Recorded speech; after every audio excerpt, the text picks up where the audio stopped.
Listen, K-fam. The phone rang, and the voice said her husband was dead. No public wedding, no shared last name, just a ring she kept hidden under her glove. Danielle Brooks is a forensic auditor.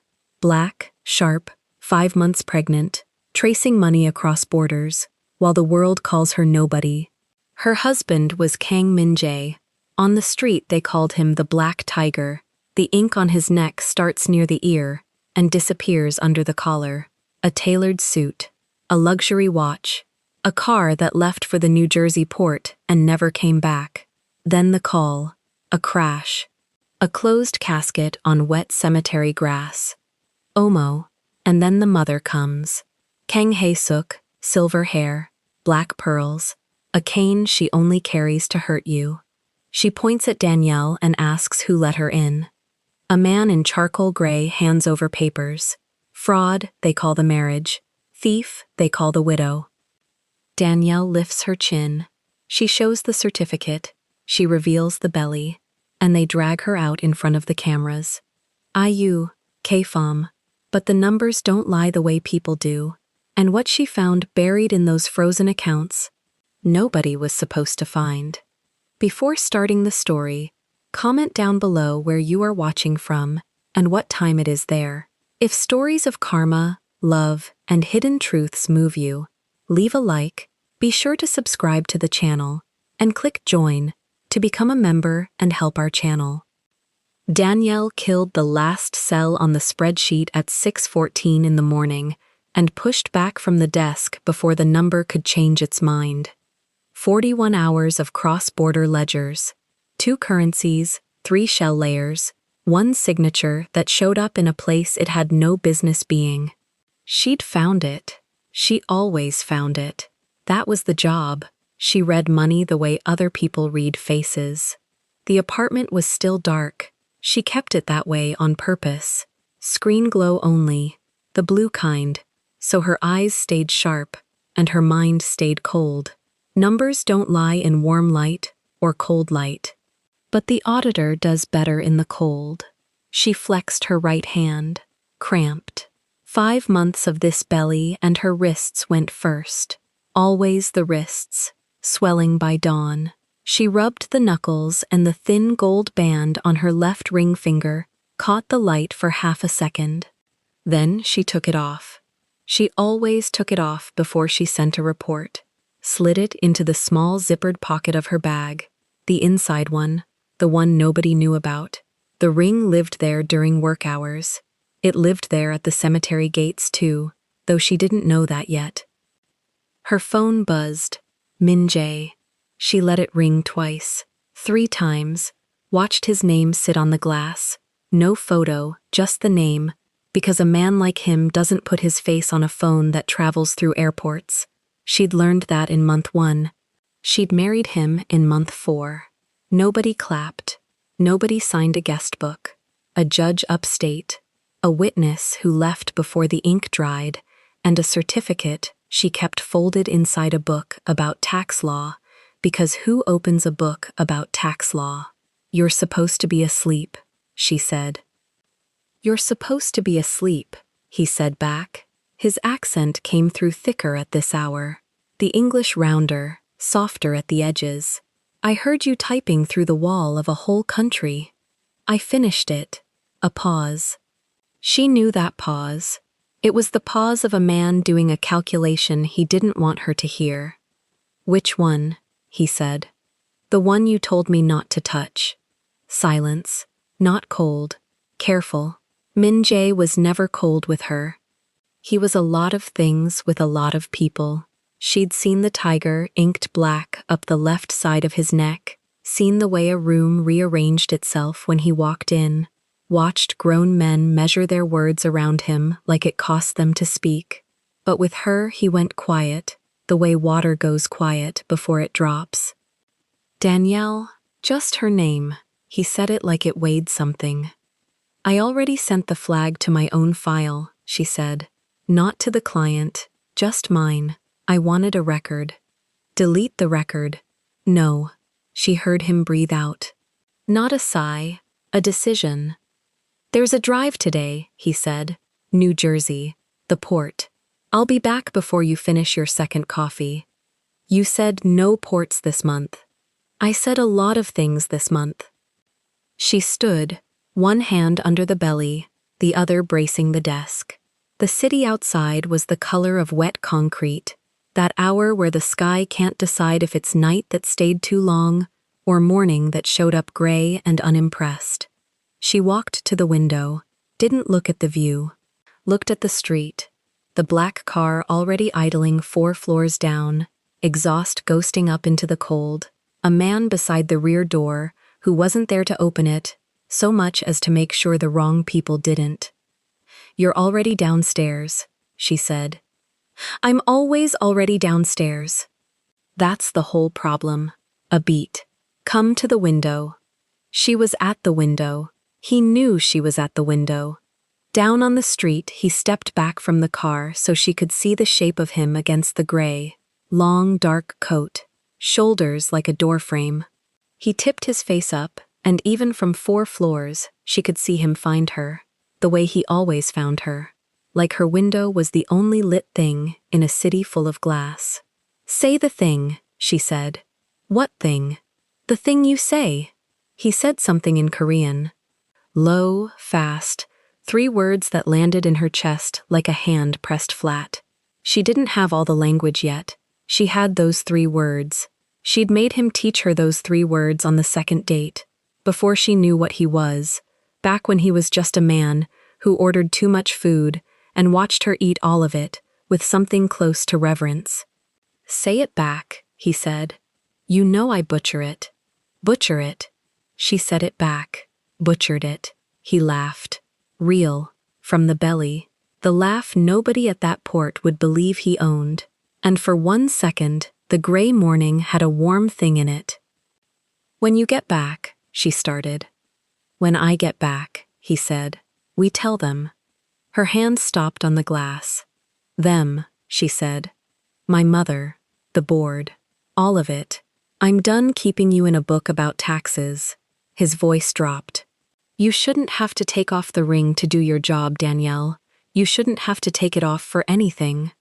She pressed her forehead to the cold window. 5 months of hiding. 5 months of a marriage that existed in exactly 2 places on Earth. A folded certificate and the space between the 2 of them. And now he wanted to drag it into the light on a gray Tuesday like it was nothing, like the light wouldn't burn. Finish the sentence you started, she said. You didn't finish it. Down on the street, the second man opened the car door. Not for Min-jae. For the road. It was time. When I get back, Min-jae said, I'm going to... The door of the building swallowed his voice as he ducked toward the car. Or the wind took it. Or the phone, cheap distance between 2 people, ate the last half. She never learned which. She stood there with the receiver of a dead sentence pressed to her ear, and the last thing she got was the sound of a car door closing. Firm, expensive, final, and then the line was just her own breath and the hum of a heating vent. Min-jae? Nothing. The call had dropped somewhere between his mouth and hers. She watched the black car pull off the curb, slide into the gray, and turn the corner where the street stopped being hers. She almost called back. She had the phone in her hand, thumb over his name. She didn't. He was in the car. He'd call from the port. He always called from the port. 1 word. Arrived. And then radio silence until dinner. That was the rhythm. She trusted the rhythm. She set the phone face down on the desk and went to make the second coffee he'd promised to beat. The coffee never got poured. She was reaching for the pot when the water in her chest went still. She'd tell people later she didn't know why. That wasn't true. She knew the way you know a wrong number is wrong before you answer it. The way you know a knock at 4 a.m. isn't good news. Her body knew before the phone rang. Her hand was already shaking a little over the pot, and there was no reason for it, none. The apartment was warm and quiet, and full of the smell of a coffee she was about to drink. The phone rang. Not his name, a number. long, foreign on the front, the country code she'd stared at across 41 hours of ledgers. She answered on the first ring because the first ring was already too many. Yes, a man's voice. Not Min-jae, older, flat in the way people go flat when they've practiced the sentence in the mirror. Is this the number for a Miss Brooks? Miss, not Mrs. Nobody on earth had the right to say Mrs. She was the only one who did, alone, into a folded paper in a book about taxes. Who is this? You're listed as a contact.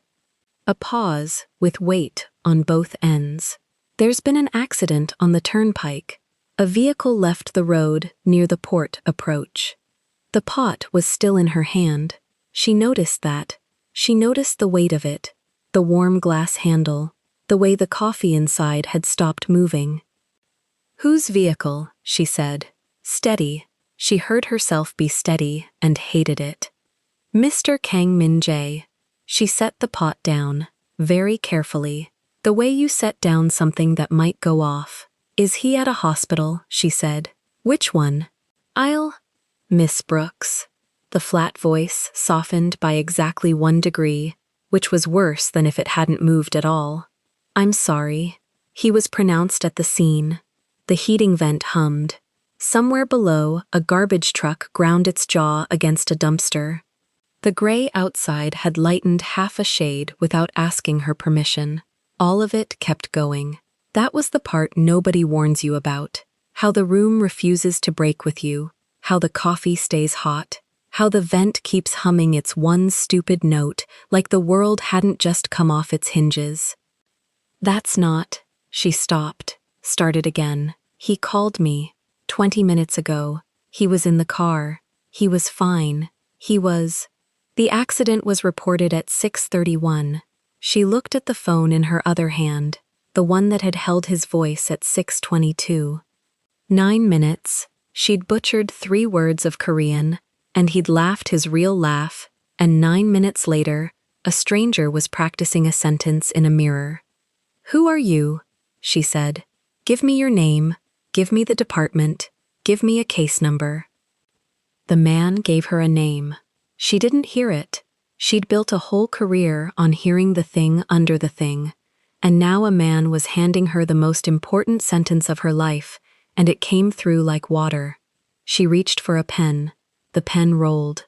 Her hand wasn't hers. You're listed as a contact, he said again, and there was something in the repetition, something rehearsed, a phrase to fall back on. Not next of kin. Do you understand the distinction? I'm his wife. The words came out before she could put the ring back on to make them true. Silence on the line. A long one. The kind of silence where a person decides how much to believe. The family has been notified, the man said. Careful now. Guarded. Mrs. Kang Hae-suk is handling arrangements. His mother. A woman Danielle had never met. A woman who did not know her son had married a pregnant black forensic auditor in an upstate courthouse with a witness who left before the ink dried. A woman who, right now, 4 floors down and 1 ocean and a whole other life away, believed she was the last living Kang who mattered. There's no record, Danielle said, quiet, almost to herself. Is that what you're telling me? There's no record of me? You're listed as a contact, the man said for the 3rd time. And she understood. She read it the way she read a laundered ledger. The truth wasn't in what the sentence said. It was in what the sentence kept saying instead of the other thing.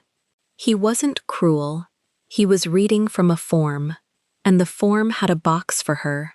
And the box was small. And the box said contact. And there was no box anywhere on that form for the folded paper in the book about taxes. She was a widow. She was a widow of a marriage that existed in exactly one place now, because the other place had just gone off the road near a port in New Jersey, and the paper couldn't say the word for both of them anymore. It was just her and a certificate. Her word against a form. Miss Brooks, the man said. Is there someone who can be with you? She looked around the dark apartment, the desk where she'd killed the last cell at 6:14, the window where he'd tipped his face up to find her, the book about tax law on the shelf, spine out, ordinary, holding the only proof on the continent that she'd ever belonged to anybody. No, she said. She hung up. She stood in the middle of the room and did not sit down, because sitting down felt like agreeing, and she wasn't ready to agree. Her hand went, automatic, the muscle knows before the mind, to her left ring finger, bare. She'd taken it off before she sent the report. It was in the bag, in the pocket, the inside one. She crossed the room and got it out. She put it back on. It didn't fit the way it used to. The swelling had come up overnight, and she had to press it past the knuckle, and it hurt, and she was grateful it hurt, because pain was a fact, and she needed a fact to hold. She got it on. She looked at it. A thin gold band that no one had seen, that no board had ratified, that no mother had blessed, that a man on a form had just told her did not exist in any way the world was prepared to honor. Down on the street, 4 floors below, the spot at the curb where the black car had idled was empty now. Just a wet stain of exhaust the cold hadn't finished erasing. She put her hand on the belly. 5 months. Compact, clearly defined, a fact you couldn't argue with a form about. The one Kang the mother didn't know existed, the one nobody had a box for yet. Okay, Danielle said out loud, to the room, to the belly, to the gray. Just that, okay. She did not cry. Later people would find that strange, and later they would use it against her. The woman who didn't cry, but standing there at 6:40 in the morning, she understood something with the cold, clean clarity she brought to a corrupted ledger. Crying was for after. And she wasn't in after yet. She was still, somehow, inside the 9 minutes, the ones between his laugh and the flat voice, and she was not going to leave them until she understood how a man who was fine at 6:22 was pronounced at 6:31 on a road he'd promised her he wouldn't take this month. He'd said no ports this month. He'd gone to a port this month. She picked her phone back up off the desk. The screen still showed the last call. His name, no photo, 6:22 a.m., duration, 4 minutes and 11 seconds, ending in a sentence he never finished. When I get back, I'm going to... She played it in her head. She would play it in her head 1,000 times in the days coming. She'd take those 4 minutes apart the way she took apart the ledger, cell by cell, listening for the thing under the thing. And every time she got to the end, she'd hit the same wall, a door closing, expensive and final, and then her own breath, and then nothing. She opened her contacts and scrolled, past his name, which she couldn't look at, down to a name she'd saved months ago and prayed she'd never need. Su Jin, General Counsel, the one person in Min Jae's whole armored world who had shaken Danielle's hand and meant it, who'd looked at the belly and looked at Danielle's face and said, quietly, "He's happier than I've ever seen him. Don't let them take that from you." Danielle hadn't understood the warning then. She understood it now. She typed with a thumb that had finally stopped shaking. "It's Danielle. Something's happened to Min Jae. I need you to tell me it's not real. And if you can't tell me that, I need you to tell me who I call before his mother buries my husband without me in the room." She read it once. She read it twice. The way she'd read the one line in the thin envelope of every case she'd ever cracked. Then she sent it, and set the phone face up this time, and stood at the window in the gray, ring back on her finger, waiting for the city to give her one true thing back. The car did not come back around the corner. She hadn't really thought it would, but she watched the corner anyway, both hands on the belly now, until the streetlight below her window clicked off on its timer and admitted, at last, that it was morning. The gate to the Westchester Cemetery was already open when Danielle's cab pulled up to the curb, and she saw the black cars before she saw the grave. 6 of them. Long, polished, parked nose to tail along the wet gravel drive like a fence built out of money. She counted them the way she counted everything. 6 cars for a man whose wife had to take a cab. She paid the driver in cash and did not ask him to wait. The lawn ran green and soaked down a gentle slope, and her heels sank into it at the first step, so she walked on the balls of her feet, one hand flat under the belly, the other holding the collar of the black coat shut against the wind. Ahead, under a white canopy that snapped at its ropes, sat a casket, closed, dark wood, no flag, no photograph, a single spray of white lilies laid across the lid at an angle someone had measured. Closed casket. Her stomach turned on that. She'd argued with a version of him in her head the whole ride up, argued about the port, about the 9 minutes, about the sentence he never finished, and some part of her had come here to see his face and win. The lid said no. The lid said the family had decided already, and she was going to have to take their word, for a thing she read numbers for a living, precisely because she never took anyone's word. 40, maybe 50 people stood in a loose horseshoe around the canopy. Black suits, black gloves, black umbrellas held closed because the rain had stopped an hour ago and nobody wanted to be the one still hiding. She didn't know a single face. 3 months of a secret marriage, and she couldn't name one mourner. That fact landed harder than the cars.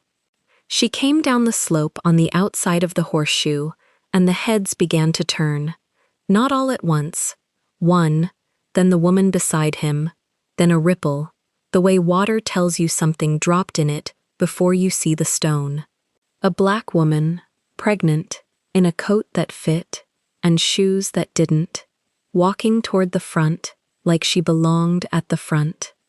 At the head of the casket stood a small woman with silver-gray hair, upright as a closed umbrella, a cane resting under one gloved hand, though she leaned no weight on it. Danielle had never met her. She knew her on sight anyway, the way you know the source of a fund before you've traced a single wire. The face, Min-jae's jaw, softened by 40 years and hardened by something else. Hae-suk watched her come the whole way down and let her get within 10 feet before she spoke. "Stop there." Danielle stopped, not because she was told, because 10 feet from the box was as close as her legs would carry her before they told her the truth about the box. "Who let you in?" Not a question. Hae-suk's English was clean, clipped at the edges, each word set down like a plate. Her eyes moved once, down to the belly, back up, and nothing in her face admitted it had seen anything at all. "The gate was open," Danielle said. "The gate is open for the people who were invited." A man had come to stand at Hae-suk's shoulder, and he answered before the old woman could, in a voice pitched low and even. Charcoal suit, dark tie, gray at the temples, leather gloves though the cold didn't call for them. He held a slim leather folder against his chest with both hands. "You are not on the list, Miss Brooks." He knew her name. She hadn't given it. "I'm his wife," Danielle said.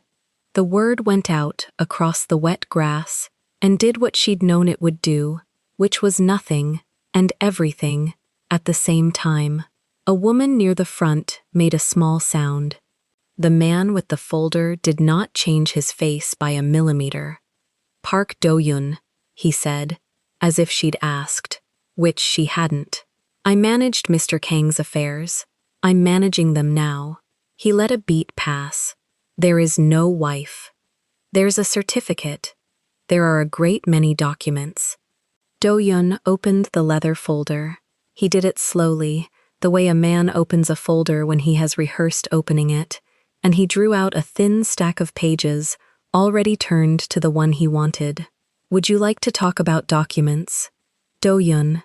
Hae-suk's cane lifted an inch off the grass and set back down. She had not stopped looking at Danielle's face. What is she? A problem you shouldn't have to hold at your son's grave, Do-yun said. He turned the top page toward Danielle without handing it over. Holding it at the distance, a man holds a thing he intends you to read but not to touch. Miss Danielle Brooks, forensic auditor, contracted through 3 intermediaries to review cross-border accounts belonging to the Baco Group between March and this month.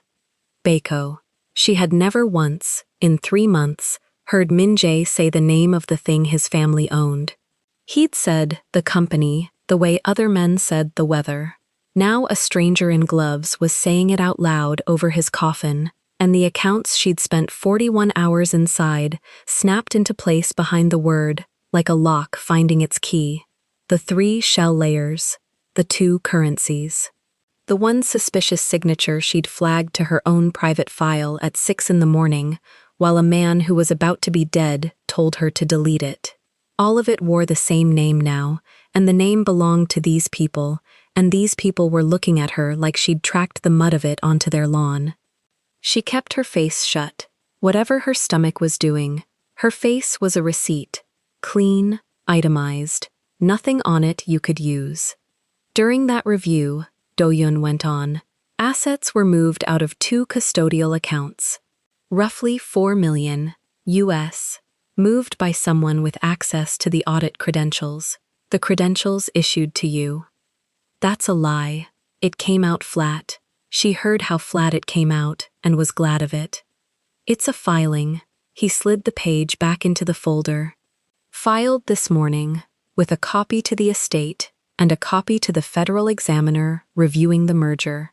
Theft against a decedent's estate. There's a second page about the timing, but I don't think a funeral is the place. He almost smiled. He didn't quite. You should have stayed home, Miss Brooks. Behind the horseshoe, at the top of the slope, she heard a car door, then another. She didn't turn. She knew the sound of that particular kind of arrival, the way she knew the cars. Long lenses had doors too. "Show me my son's face," she said. It surprised her, coming out. It surprised Hyesuk more. The old woman's chin came up half an inch. "What did you say to me?" The casket's closed. Danielle took 1 step, and Do-yun took 1 to match it. Sideways, folder to his chest, a wall in a gray suit. She stopped. $4 million, a federal filing, 6 cars, and a closed box. You people measured the lilies. You didn't let anybody see him. Her voice stayed low. Low was the only thing holding it together. I want to see him. He was in an accident. Hyesuk said the word. Accident. The way you'd say the name of a country you'd never visit. There is nothing a mother would let a stranger see. I'm not a stranger. You are a woman my son paid, Hyesuk said, and a woman who robbed him, and you have come to his grave with a stomach and a story. I have buried a husband. I have buried a brother. I know exactly how many kinds of women arrive at a rich man's funeral. The cane lifted, pointed, set down, all in the space of a breath. You are the oldest kind. The oldest kind. Danielle turned the words over once, out loud, tasting them. You've got a filing that says I'm a thief, and a mouth that says I'm a gold digger, and you can't both be true, can you? Which one did your man sell you this morning? Hyesuk's eyes cut to Do-yun. Just a flick. Half a second, gone before it finished. But Danielle read money for a living, and she read this too. The small crack of a woman checking whether the story she'd been handed still held. He sold you something, Danielle said, quieter. I don't know what yet. But I read ledgers for a living, ma'am, and the one thing I know cold is when 2 numbers on the same page don't add up. Enough. Do-yun didn't raise his voice. He never once, in the whole hour, raised his voice. That was the frightening part of him. This is grief talking, and grief is not evidence. The wind took the canopy and cracked it like a sail. Somebody's umbrella turned inside out, and nobody moved to fix it. 50 people were watching a pregnant black woman and a silver-haired matriarch stand 10 feet apart over a box of measured lilies, and up the slope the doors kept opening. Danielle reached into the inner pocket of her coat, the zippered one. Do-yoon's hand moved, just a twitch, gloved fingers spreading, and she watched him clock what her hand was doing and decide, in the half-second it took, that whatever she was reaching for, he could survive. He was right about most things that morning. He was wrong about the timing of that one. She drew out the folded page. Not the original. The original lived in a tax law book in an apartment 40 minutes south, because you don't bring the only copy of the only proof to a field full of your enemies. A copy. Creased in quarters, soft at the folds from 3 months of being taken out and looked at and put back. She unfolded it with 2 fingers and held it up, face out, at the exact distance Do-yoon had held his filing. Marriage license, she said. County of the State of New York. His name, my name. A judge's signature, dated 4 months ago. She let them look. You want to file documents? File that. Hae-suk did not look at the page. She looked at Danielle's face for 1 more second, and then she looked at Do-yoon, and something passed between them that Danielle read even at 10 feet, even sideways, because reading the thing that passes between 2 people over a number is the entire job. It was not surprise. Do-yoon already knew. Whatever the old woman had been told this morning, the man in the gloves had known about this page before he ever drove up here, and he had let his employer's mother stand over her son's coffin without it. A forgery, Do-yoon said. It's certified. Then it's a certified forgery. He said it gently, almost kindly, and turned his shoulder so his body came between the page and the nearest cluster of guests, blocking their sight line the way you'd block a draft. Do you know how many marriages we've unwound? People marry the dead all the time. It's a very old trick, and the county clerk is a very cheap signature. He lifted his chin toward the top of the slope, where the first of the long lenses had cleared the gate and was walking down. In an hour, that paper is worth less than the gloves on my hands. You've just handed the estate its motive. Grieving widow, frozen out. It writes itself. She had walked into it. She saw it the instant he said. Motive. Saw the shape of the trap close. Saw that every reasonable thing a real wife would do, show the license, claim the man, stand at the grave, was a brick he was already stacking into the wall labeled. She needed the money and she made up a husband to get it. He'd built the room before she arrived. She'd walked in and picked the chair. Fine. She refolded the page along its soft creases, slow, and put it back in the zippered pocket, and zipped it, and let them watch her zip it, because a woman who hides a thing that carefully is a woman who has more than one. Then she said the thing she had not planned to say, the thing she'd been holding under her tongue since the man on the phone said. Listed as a contact. 3 times, the thing that could not be unwound by a clever man with a folder because it was not written on a page that a clerk could be accused of selling. I'm 5 months pregnant with his child. The horseshoe made a sound. A single collective intake. Small, involuntary, the sound a room makes when the math changes. Hae-suk's gloved hand closed on the head of the cane. His son or his daughter, Danielle said. We don't know yet. He wanted to be there when we found out. Her hand pressed flat to the coat, over the belly, and for the first time, her voice did the thing she'd forbidden it to do, went thin at one edge, and she pulled it back level by main force. You can call the paper a forgery. You can call me a thief. You're going to have a harder time explaining a grandchild to a federal examiner. Do-yoon's face finally moved.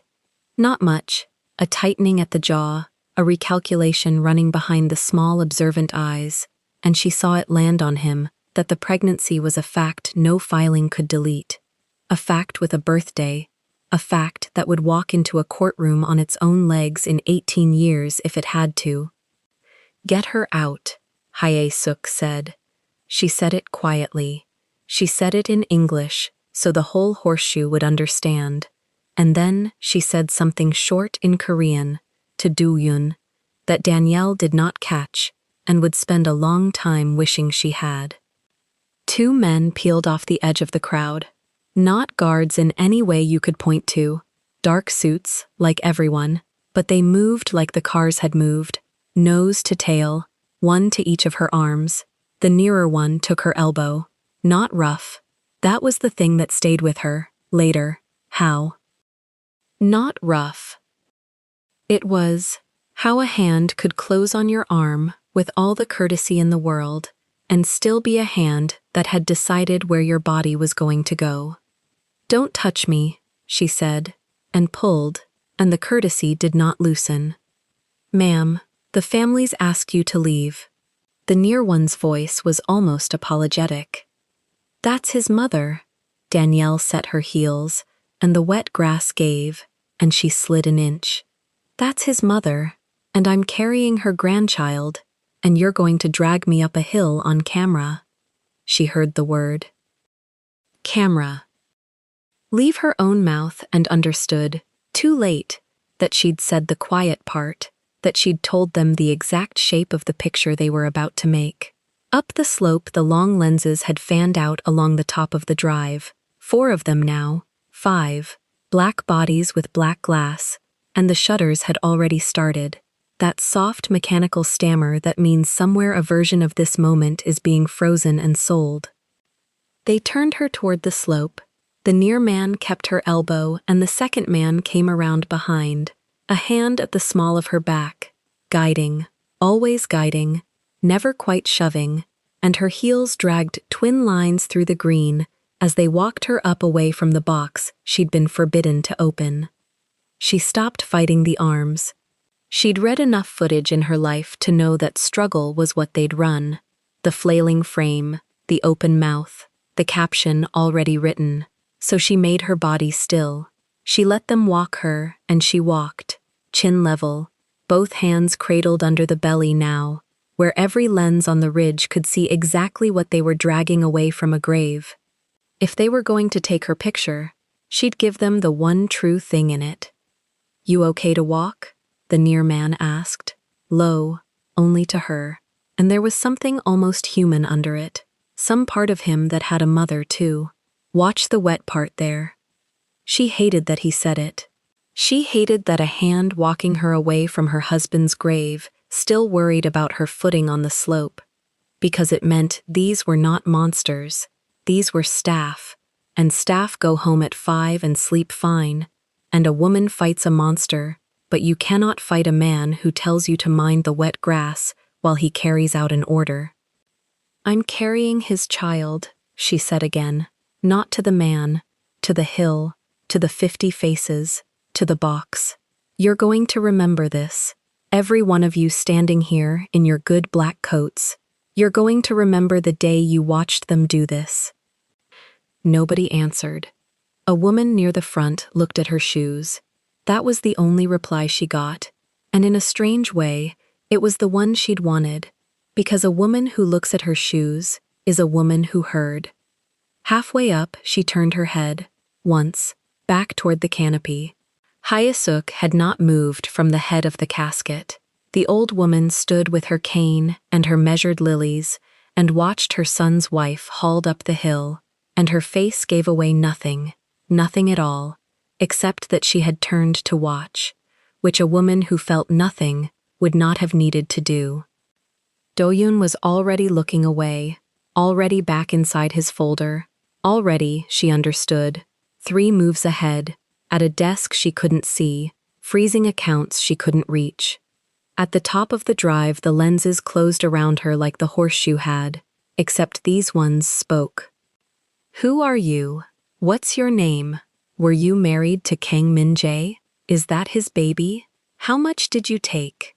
That last one came from a man in a wet parka with a recorder pushed toward her mouth. and she understood from the shape of the question. How much did you take? Not. Did you take? That Do-yoon's filing had beaten her up the hill. It had been filed this morning. The parka already had it.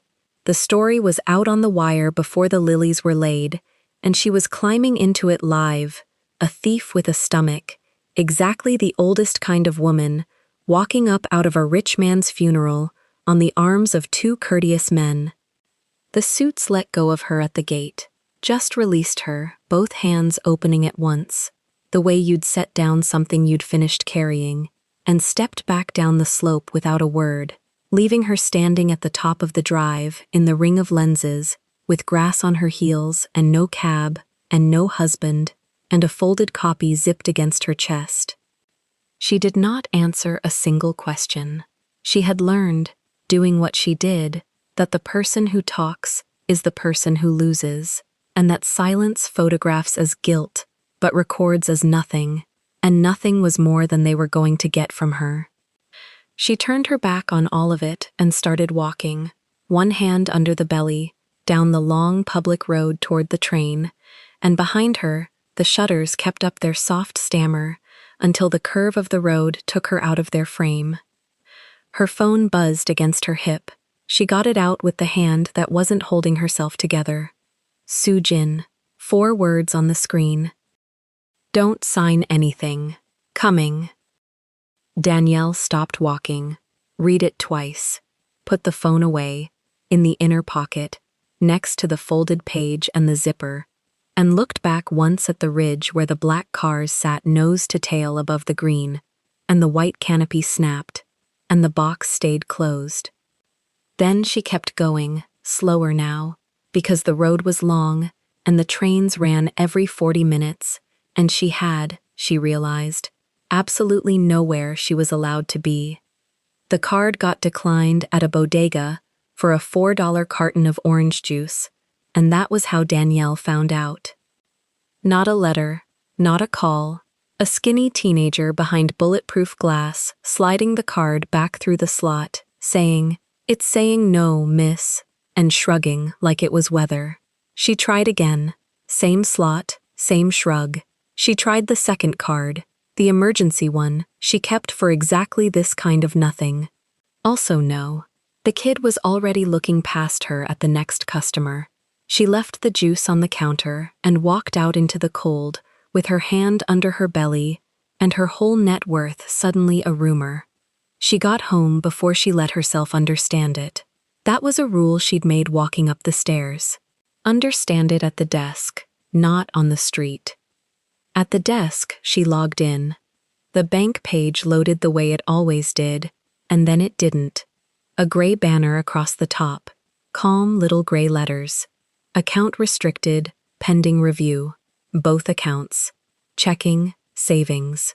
The joint account she and Min-jae had never touched because they'd been waiting, always waiting, to do things properly. That one too. Restricted. A phone number to call. She called it. 22 minutes of a woman's recorded voice, thanking her for her patience, before a human picked up, took her name, went quiet, came back different. Cooler. Reading now. Ma'am, there's a hold associated with a pending legal matter. I'm not able to discuss the details. Whose legal matter? I'm not able to discuss the details. She hung up before the woman could thank her for her patience again. Then the email. She hadn't checked email since the cemetery, because email was where the world sent its knives, and there they were, stacked. The state licensing board. Subject line so bloodless it took her 3 reads. Notice of interim suspension. Her forensic certification, the one she'd bled 4 years and 2 exams for, the letters after her name that made a bank believe a stranger's math, suspended pending investigation of a complaint filed by an interested party, under review. She scrolled. The second certification, the cross-border one, the one that let her touch 2 currencies at once. Same language, same day, filed that morning. Filed, she understood. At the same hour the theft complaint had been walked into a courthouse and copied to a federal examiner. Do-yoon didn't miss. She sat with that. A woman whose job was reading how money moved could read this fine. He hadn't come at her life. He'd come at her hands. You freeze the accounts so she can't hire anyone. You suspend the licenses so nobody will believe the one thing she's actually good at. You do it in one morning so she spends the first week drowning instead of fighting. Clean. She'd have admired it on paper if it weren't strapped to her chest. The eviction notice came the old way, paper, taped to her door with painter's tape so it wouldn't mark the paint, which was almost funny, considerate about the paint while they took the apartment. She read it, standing in the hallway. The building was owned by an LLC. The LLC, she'd learned 3 days too late, was owned 2 layers up by something with a Korean holding company at the top of it, and the something had elected not to renew a tenancy that wasn't even up for renewal. 30 days. There was a phone number. She already knew who'd answer. She peeled the notice off the door, careful of the paint out of pure spite, and brought it inside with the rest. 3 knives in one morning. Money, name, roof. She laid the printouts on the desk in a row like she was auditing them, because that was the only posture her body knew for bad numbers, and she made herself say the true sentence out loud to the empty room. They want me gone before the vote. She didn't know yet how much time the vote gave her. She'd find out in 3 days, from the mouth she least wanted to hear it from. Those 3 days she did small, hard things. She moved the original certificate, the real one, folded in the tax law book, out of the apartment, because an apartment they could enter on a renewal they'd invented was not a safe. She wrapped it in a freezer bag and drove it 40 minutes south and put it in a rented box under a name that was hers, but not the one on any complaint, and paid the fee in cash she'd pulled from a coffee can before the accounts froze, because she'd always kept a coffee can, because her grandmother had kept a coffee can, because Black women who read money for a living do not trust a bank to stay their friend. She ate down her pantry. She stopped taking calls from numbers she didn't know, because half of them were reporters now, and the other half wanted to know if she'd seen the images going around, which she hadn't, and wouldn't let herself, not yet. Soo-jin came on the second night. Rang the buzzer, came up, took one look at the printouts in their row on the desk, and didn't say sorry, which Danielle would remember. She said, "Okay," and sat down and opened the leather portfolio and started reading the suspension letters like they were a case, because to her, they were. They filed the license complaints as an interested party, Soo-jin said, not looking up. That's Do-yoon keeping his name off it. He learned that somewhere. She tucked a strand of straight black hair behind one ear, pushed the reading glasses up. The accounts they can't hold forever without showing a judge something. 2 weeks, maybe 3, and a court makes them justify it. The licenses are worse. Suspension first, prove your innocence second. That's the one designed to make you cheap. I know what it's designed to do. I know you know. A beat. I'm saying it so you hear me not lying to you. That was the thing about Soo-jin. She didn't soften a number. Danielle had trusted exactly one hand at that whole company, and it had been this one, the general counsel, who'd shaken her fingers at some function 18 months ago and said quietly, "Don't let them take his happiness from him," before either of them knew what them would grow into. "Why are you here?" Danielle said. Not cruel, careful. "You work for them. I work for the estate." Soo-jin took the glasses off. "There's a difference this week that there wasn't last week, and I'm still figuring out how big it is." She looked at the belly, one plain second, then back up to the eyes, which Danielle also filed away. "I'm here because I read the succession file 2 years ago, and I've been sick since Tuesday, and because if I'm wrong about you, I'd rather be wrong sitting in your apartment than find out I helped them from a nice office." Danielle poured her water because there was nothing else to pour. "Then tell me what's in the succession file." "Not yet." Sujin closed the portfolio. Not because I'm hiding it, because if I hand it to you tonight, you'll act on it tonight, and you're not steady enough tonight to act right. Sleep. I'll come back. She didn't come back. Hae-suk came instead. The buzzer went at 9 the third morning, and Danielle knew before she answered, because the buzzer had a different sound when it was pressed by someone who was used to doors opening. She looked out the window first. Old habit, the port habit, Min Jae's habit that had crawled into her, and saw two of the long black cars idling at the curb where there was no parking, hazards blinking, a man in a dark coat standing by the rear door of the first one with his hands folded. Not Do-yun. Do-yun didn't stand by cars. He sent the morning ahead of him. She could have not buzzed. She stood there long enough to choose it. Then she buzzed, because a woman who won't open the door is a woman with something to hide, and she was done handing them free pictures. Hae-suk came up the 4 flights without the elevator that didn't exist and without breathing hard, which told Danielle the cane at the funeral had been theater. She stood in the doorway in black, always black, structured at the shoulders, a small dark brooch at the collar, and looked past Danielle into the apartment the way you'd look into a drawer. Cataloging, the single desk, the printouts, the tax law book gone from the shelf, though she couldn't have known to miss it. "You'll offer me tea," Hae-suk said, not a request, a test of whether Danielle knew the shape of the thing. "I'll offer you water." They froze the account that buys tea. Something moved at the corner of the older woman's mouth, not a smile. The place a smile would go on a face that had retired them. She came in. She did not sit until she'd decided which chair, and she chose the desk chair, Danielle's chair, the one facing the printouts, so that Danielle had to take the low, soft one and look up. 61 years old, and she'd won the room by choosing where to put herself. Danielle noted it and let her have it, because the woman who lets you win the chair is watching what you do with it. "I know what my son thought he was doing," Hae-suk said. She spoke English like a blade kept in oil, unhurried, no waste. "I've had 3 days to learn you. You audit money. You're carrying. You have a paper you call a marriage." She set a gloved hand flat on the desk, next to the suspension letters, not touching them, acknowledging them. "You've had a bad week. I arranged most of it." "I know you did." "Good. Then we don't perform surprise at each other." She turned her head, took in the freezer-cold room, the one coat on the hook. "You want to know why I climbed your stairs instead of sending Do-yun with more paper. You climbed them because there's something the paper can't do, and you need my hand to do it."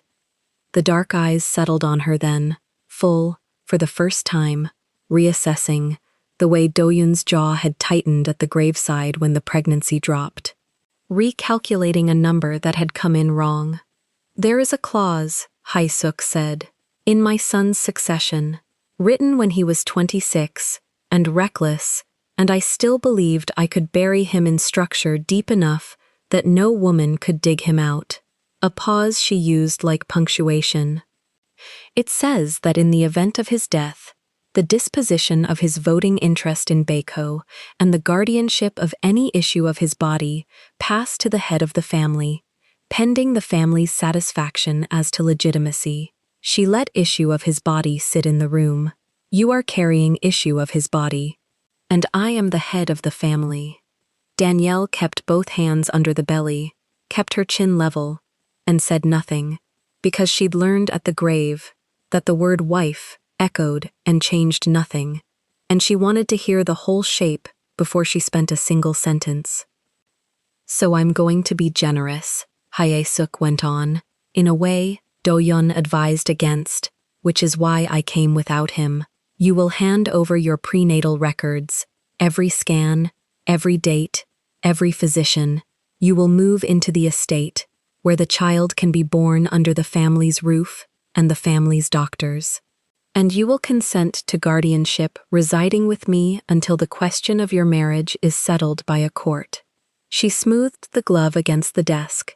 "In exchange, the accounts thaw, the licenses come back, The apartment is no longer a problem because you will not be in it.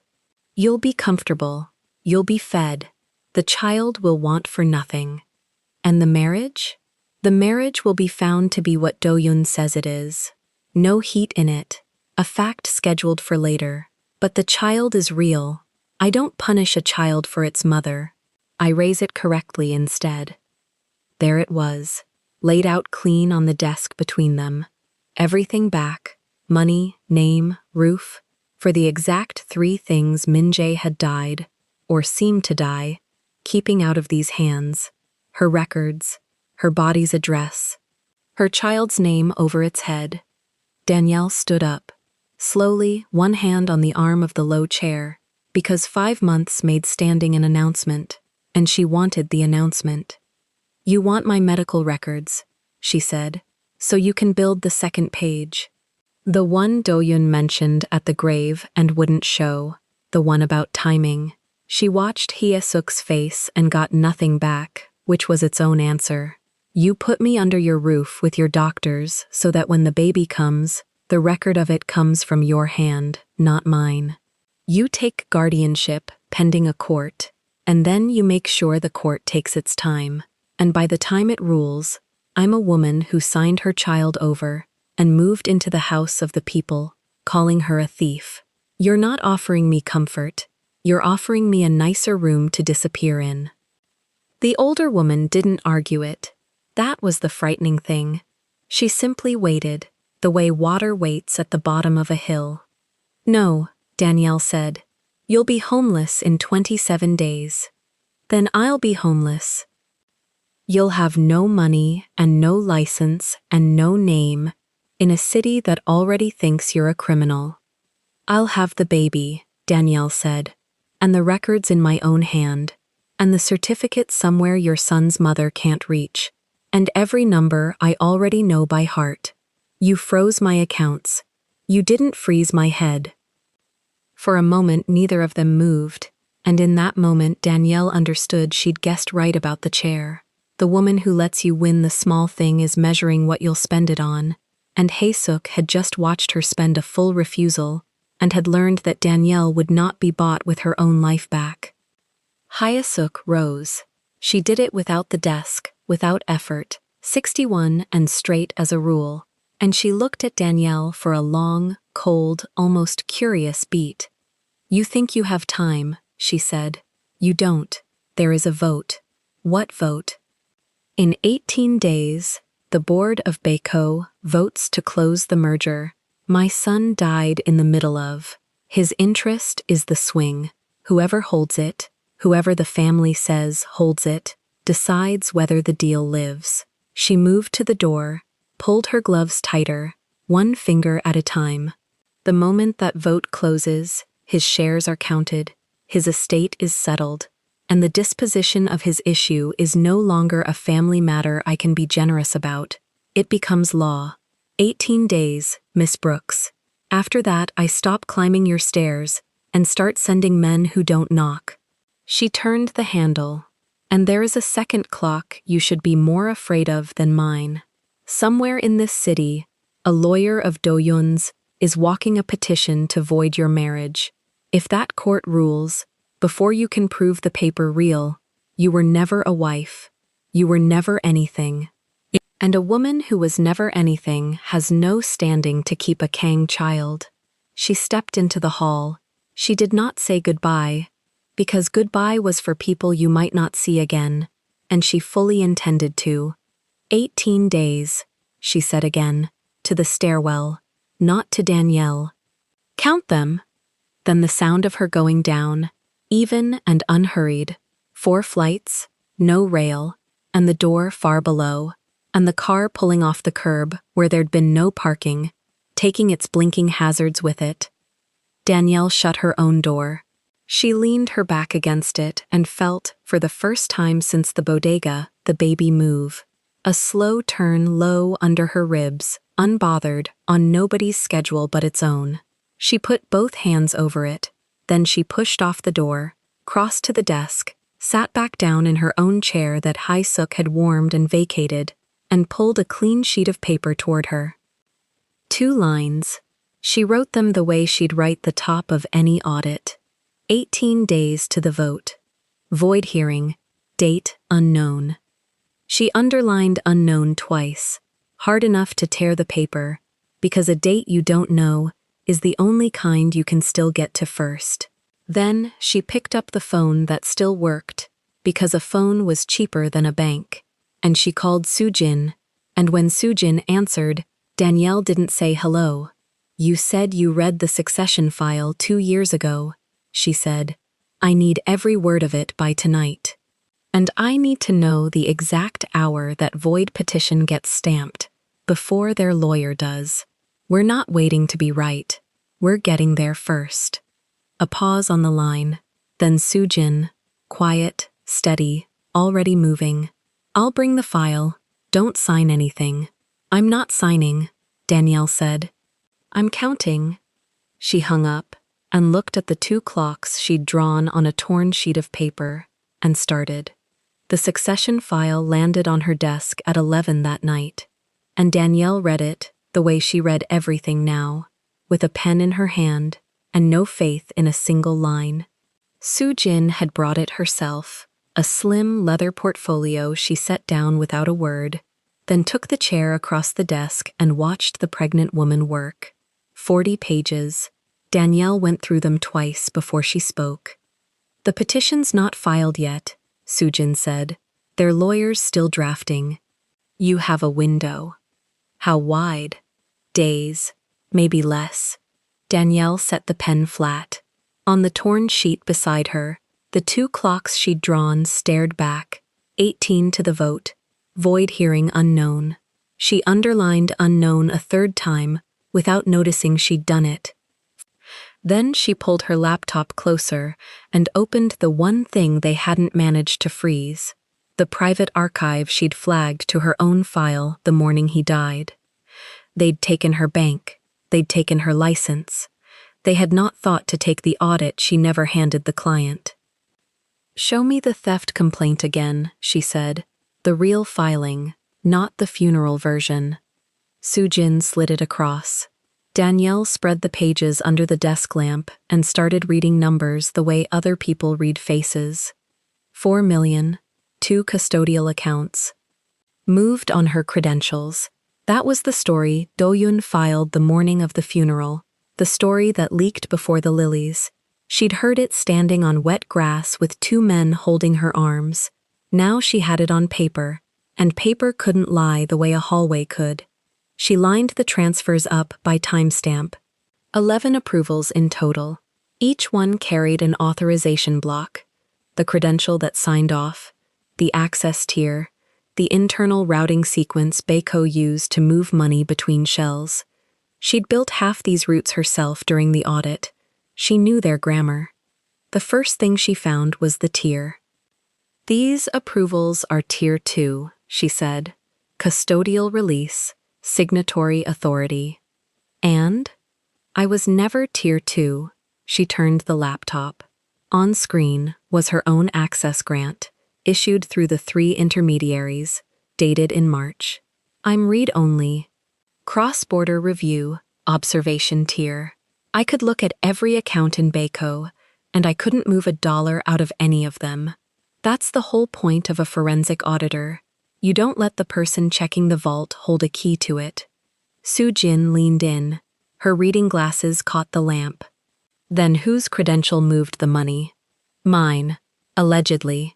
Danielle tapped the authorization block. "They used my name. They attached my auditor ID. But the tier stamped on every one of these releases is a tier my ID was never granted. You can't approve a custodial transfer with read-only access. The system rejects it, so either Baco's security is broken, or someone inside issued a second credential under my name and gave it teeth I never had." She sat back. The baby shifted, a slow roll under her ribs, and she pressed one hand flat against it without looking down. "A ghost login," Sujin said quietly. "A ghost login with my face on it." Danielle's mouth went thin. Do-Yun didn't steal 4 million and blame the auditor. He minted a version of the auditor that could steal, and then he stole as her. For a moment, neither of them spoke. Outside, a truck downshifted on the avenue and was gone. Danielle pulled the March grant back onto the screen and read it a fourth time, line by line, the way you check a wound to be sure it's really there. Read only. Observation tier. Cross-border review. 3 intermediaries. A scope so narrow it was almost an insult. She'd taken the job knowing exactly how small the box was, because the box was the safety. The auditor never holds a key. That rule had felt like a cage in March. Tonight it was the only thing standing between her and prison. "Walk me through how he did it," Soo-jin said. She'd pulled a legal pad from the portfolio and started writing. Slowly, like you'd tell the examiner. "There are 2 credentials wearing my name." Danielle held up one finger, then a second. "The real one, mine, read only, issued in March, on the record. And a second one, same name, same auditor ID stapled to it, but Tier 2, custodial authority. That second credential is the one on all 11 transfers. It was never issued to a human being. It was issued to a story." She tapped the tier stamp. The examiner pulls the access log, sees a Tier 2 grant under my ID, and the first thing he asks is, "Who approved that elevation?" Read only doesn't become custodial by itself. Somebody signed off on the upgrade. And that signature won't be mine. Can't be. I didn't know the ghost existed. She let the finger drop. Whoever elevated that credential put their own authority on the elevation. That's the thread. You don't blame the puppet. You find the hand in the log that made the puppet able to steal. Soo-jin wrote it down and underlined it. "That's clean. That's clean," Danielle agreed. "That gets me out of the theft. That doesn't get me my husband." She said it before she could stop herself, and then went quiet, and pulled the transfer log back to the center of the screen. "Keep going. There's worse in here." "That's provable," Soo-jin said. "The tier mismatch. That's the kind of thing a federal examiner understands in 10 seconds. It's a start." Danielle pulled the transfer log closer. "But a mismatch is a mistake. A mistake, they'll say I made. Sloppy access controls, they'll say, look, she had more than she claimed. I need something a mistake can't explain." She went back to the timestamps. She'd been reading them as a list. Now she read them as a calendar. She opened a blank page and wrote the 11 approvals down the left margin, each with its date and its hour, and beside them, in a second column, she wrote the one date she would never have to look up. The morning of the crash, 6:31 a.m., pronounced at the scene. Then she matched the columns. The first 3 transfers cleared before that morning. The 4th cleared the afternoon of the funeral, same day the complaint was filed, the money already gone while the lilies were still fresh. She'd expected that. That was the frame closing. It was the last 4 that stopped her hand. "Soo-jin," her voice had dropped. "Come look at these dates." Soo-jin came around the desk. Danielle put the pen tip on transfer number 8. This cleared 2 days after the funeral. She moved down. 9. 3 days after. 10 and 11. This week. Yesterday. She looked up. 4 of these custodial releases were executed under Min Jae's account after he was declared dead. The office went very still. After the death certificate, Danielle said. After the closed casket. After his mother stood at the head of it and called me a thief. Somebody was still signing money out of Kang Min Jae's authority a week into the ground. Soo-jin took the laptop with both hands and read the screen the way a lawyer reads a thing she'll have to defend. A dead man can't authorize a transfer. No, he can't. Danielle's finger hadn't moved off the timestamp. So one of 2 things is true. Either the family kept his credentials live and someone's using them, which means the estate is moving its own money and blaming me for it. Or, she stopped. She'd been about to say it. She heard the 9 minutes again. Fine at 6:22, pronounced at 6:31. Heard the flat old voice saying you're listed as a contact, 3 times, like a man reading from a card. She looked at 4 transfers signed by a dead husband's hand, and she did not finish the sentence out loud, because some doors you don't open in front of a witness before you're sure what's behind them. Or the death didn't take the way they wrote it down, Sujin finished for her softly. Danielle didn't answer that. She pulled the log back and bent over the authorization blocks again. And this time, she wasn't reading the tier. She was reading the routing. Every transfer inside Baco carried a file sequence, a numeric string the system stapled to each movement, telling the machine which internal queue it belonged to. Standard transfers ran on a public sequence, the ordinary plumbing. She'd seen thousands of them in 41 hours of audit. She could recite the prefix in her sleep. These 4 didn't carry it. These are on a different sequence, she said. Not the standard queue. She copied the string, opened her own audit notes, and ran it against the map she'd built in March. It took her 40 seconds to find the match, and when she found it, the cold went all the way down her arms. "What?" Sujin said. "This is a private sequence." Danielle's voice had gone flat and precise, the voice she used when a number turned into a fact. Urgent file. Baco ran a separate lane for anything Minjae wanted moved fast and quiet, off the standard board.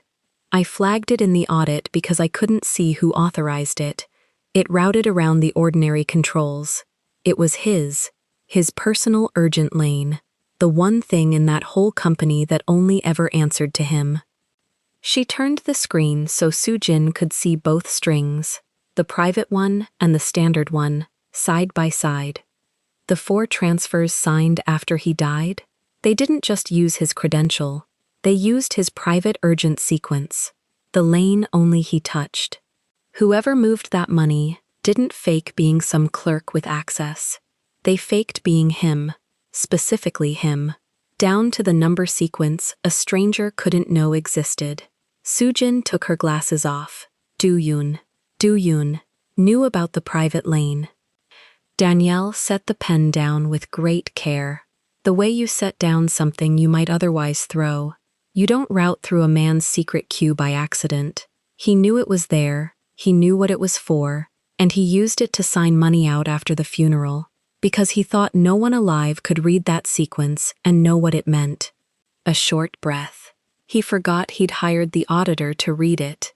She reached for the torn sheet with the 2 clocks, and under them wrote a 3rd line in block letters. 4 approvals post-mortem. Private seek. She looked at it a long moment. "This is the 2nd page," she said. "What?" At the funeral, Doyen said there was a 2nd page about the timing. He wouldn't show it. He said grief isn't evidence, and he closed the folder. She tapped the sheet. This is the page he was afraid of, not the theft, the timing of the theft.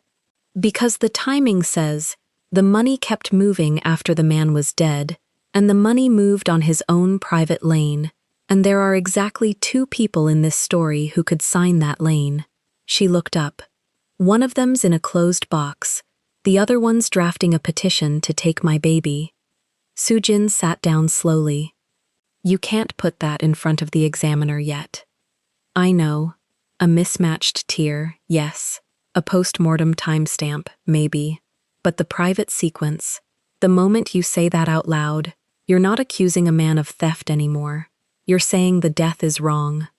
And you have a certificate, a casket, and a coroner all saying it isn't." Sujin's calm cracked for the first time all night. "They'll say the grieving widow lost her mind. That's the story that writes itself. That's the story Doyun wants you to tell too early. I'm not telling it early." Danielle pressed both palms to the desk and pushed herself upright, one hand going to the small of her back. "I'm not telling it at all, until I can make the machine tell it for me. Numbers don't get called crazy." She walked to the window and stood where she'd stood 100 hours ago, watching a black car turn a corner. She didn't let herself stay there. She came back to the desk. "There's more in here," she said. "If Do-yun built a ghost version of me, he paid for it. Ghosts cost money. Setup, cover, people who don't ask questions. That leaves a trail, and he's careful. But careful men are careful in the front of the house. The back of the house always leaks." "What are you looking for?" "Vendors." Danielle opened the second half of the complaint, the exhibit list, the supporting documentation Do-yun had attached to make the theft look audited, look clean, look like a real investigation had produced it. He filed this to look thorough. He attached vendor records to show the estate's expenses were legitimate, to contrast with my supposed skimming. He wanted the examiner to see a tidy house, a thin, hard sound that wasn't quite a laugh. He handed me his own ledger to prove I stole. "Let's read his ledger." She started at the top and worked down, and this was the work she was built for. Line after line of estate disbursement, legal retainers, security contracts, property management, the machinery of a family that moved money for a living. She checked each against the shell map from the audit. Most of it was what it claimed to be, boring, real. Then she reached the medical vendors. There were 4. 3 she could place: a concierge physician, a pharmacy account, a private ambulance contract, all the things a wealthy family keeps on retainer. The 4th had no name she recognized, a payee listed only as a facility code and a billing address upstate. "This one," she said. "Look at the cadence." Soo-jin came back around. Danielle ran her finger down the column. "Every other medical vendor bills monthly. Retainer, then a monthly draw. Normal." Her finger stopped and moved down slowly, line by line. "This one bills daily. Same amount, every single day. Weekends, holidays. It doesn't stop." She pulled up the dates. "It starts." She checked it twice before she said it. "It starts the day of the crash." Soo-jin's hand found the edge of the desk. "Daily payments," Danielle said. "Same figure. Every day since the morning he died, running to a facility upstate that bills like a hotel, not a doctor. You don't pay a coroner daily. You don't pay a funeral home daily. You pay something daily when it's ongoing, when there's a body in a bed and a meter running." Soo-jin set her pen down. She didn't pick it back up. "Say the whole cadence to me again," she said. "Exactly. Same figure, every day, no skips." Danielle scrolled the column so the lawyer could watch the dates march. A monthly retainer is a relationship. You keep a doctor on call. You pay him once a month whether you see him or not. A daily charge, fixed, no gaps, is a service being consumed. Every day. Like a room, like a bed, like something that has to be watched around the clock and billed for the watching. She stopped scrolling. The other 3 medical vendors read like a rich family's insurance. This one reads like a stay. "A stay?" Soo-jin repeated. "People bill you daily when they can't stop, when there's something in front of them that costs money to keep exactly as it is." Danielle's hand had drifted to her belly again, flat and still. "Nobody bills a corpse by the day. You bury a corpse once. You pay for it once." "Run the address." Danielle already was. She pulled the facility code, cross-referenced it against the state registry, and the registry answered in one flat line that she read out loud, slowly, because she wanted to hear how it sounded in a real voice. "Licensed inpatient clinic. Upstate. License status." She stopped. "Surrendered. 14 months ago. It says the facility is closed." The room held that. "A shutdown clinic," Soo-jin said. "A shutdown clinic that's been paid every day for a week."